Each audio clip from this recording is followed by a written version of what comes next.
Well, now it's another treat.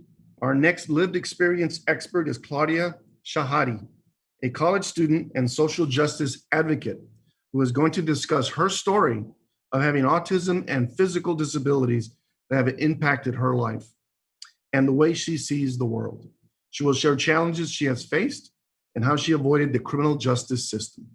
So, with that, let's turn it over to Claudia Chihadi. My name is Claudia Chihadi. I'm a 21-year-old student at ACC. I identify as non binary and use they them pronouns, and I'm an autistic person.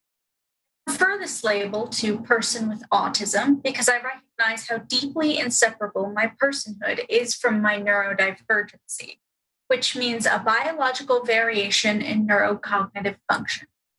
It's not something that can be turned on and off. It's not a disease or an affliction. It's my state of being.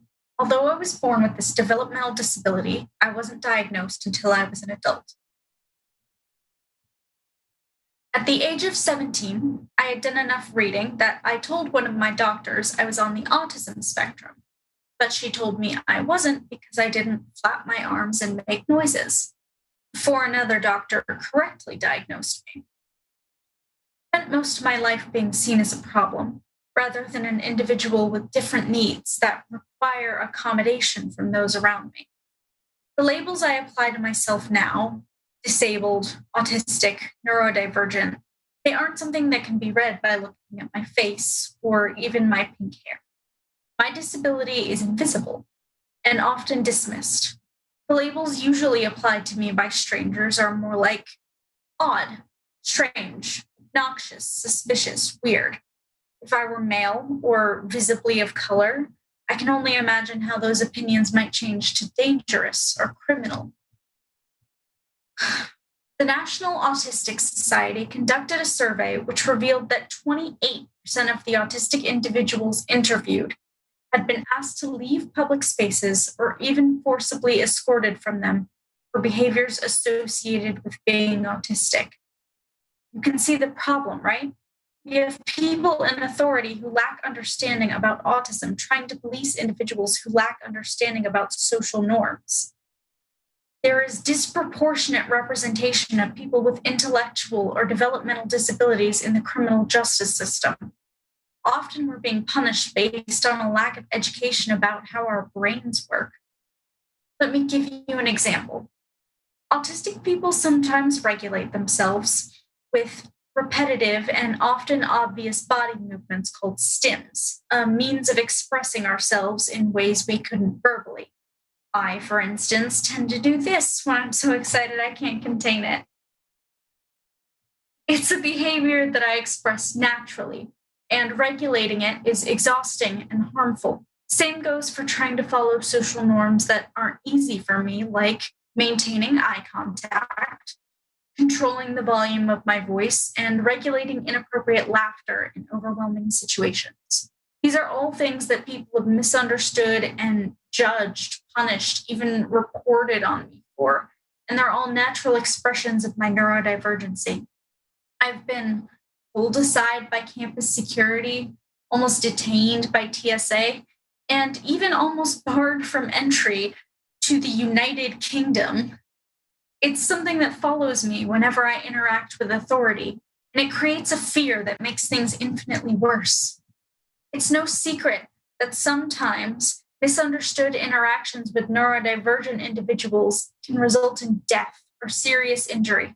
I stayed up for hours sobbing just weeks ago at the news that a 13-year-old autistic boy from Colorado had been shot at close range by a dozen rubber bullets as police continuously screamed orders that he could not understand or respond to because he was in the middle of a meltdown. Honestly, I'm terrified that something like this could happen to me. I'm terrified that I'll become overwhelmed with my environment at the wrong time, and maybe the crying, self-injurious behaviors and violent terror at being touched that I exhibit during a meltdown will be attributed to aggression rather than an involuntary and frankly embarrassing part of my disability. I'm terrified that I too will become a statistic because of these misunderstood behaviors. So what can be done? What can be changed in this vicious cycle? For starters, education is key. People in positions of authority have to be trained to recognize the signs of less obvious disabilities. I was lucky enough to have grown up with a mother who had some training of her own in areas of mental health advocacy and trauma informed care. And even with that privilege, people have assumed my whole life that I'm just lazy or defiant or obstinate. An earlier diagnosis would have made the world of difference for me, but so would the simple benefit of the doubt. I found that people without proper training tend to apply Occam's razor to human behavior. The principle that when there are two explanations, the simpler one is more likely to be correct. But the reality is not that simple. People are not that simple. There's usually something happening in the background. When someone is acting up or getting in trouble, they can be traumatized, they can be frustrated, they can simply not understand the rules that they're violating in the first place. This need goes doubly for the criminal justice system, in which most incarcerated people are poor, of color, sexual assault victims, mentally ill. There needs to be much more training and education across the board on the reality of neurodivergent experience. Underfunding for social support systems means that sometimes our families have no choice but to contact law enforcement for help when we're about to melt down or at risk of getting hurt.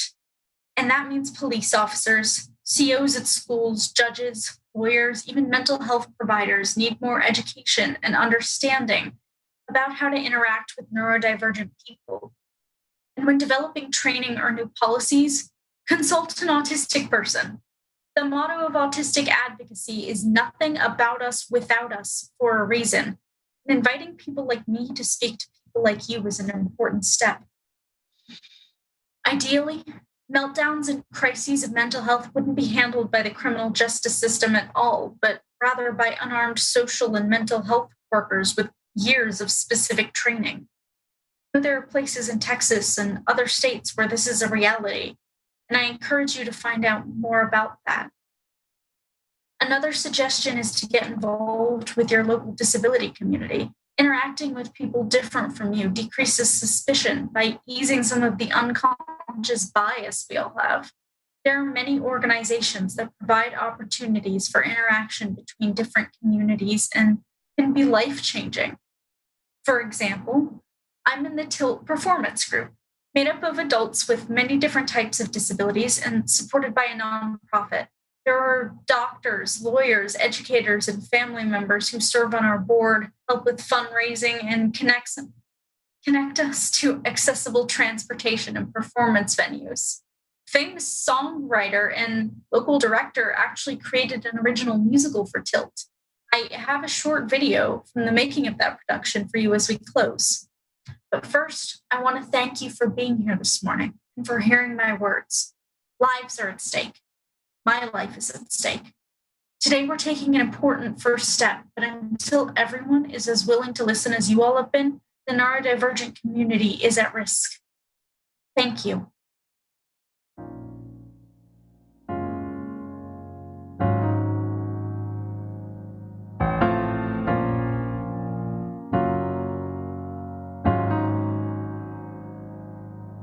Love, love, love. Love, love, love. Love, love, love. I think it's clear there's not enough of it here. I think it's clear there's not enough of it here yet.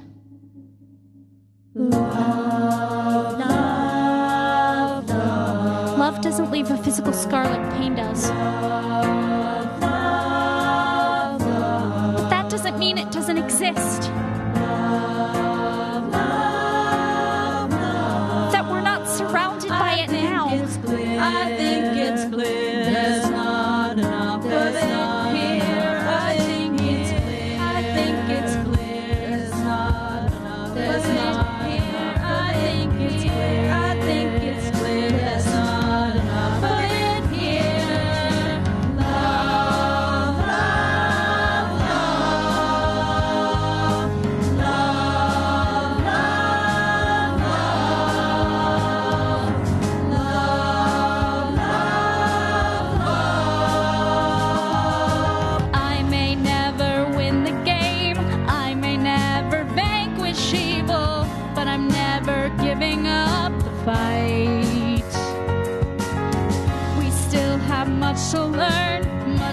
need to teach our children where there is darkness, we all can be a light with our quiet acts of kindness. Quiet acts of kindness. So many quiet acts of kindness. Quiet acts of Shows will never yield.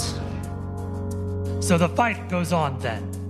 I'll see you on the battlefield. You alone, unarmed against a lifetime of pain? Love, love, love, love, love. Not alone. Listen. Love, love, love. Everybody's singing. Love, love, love.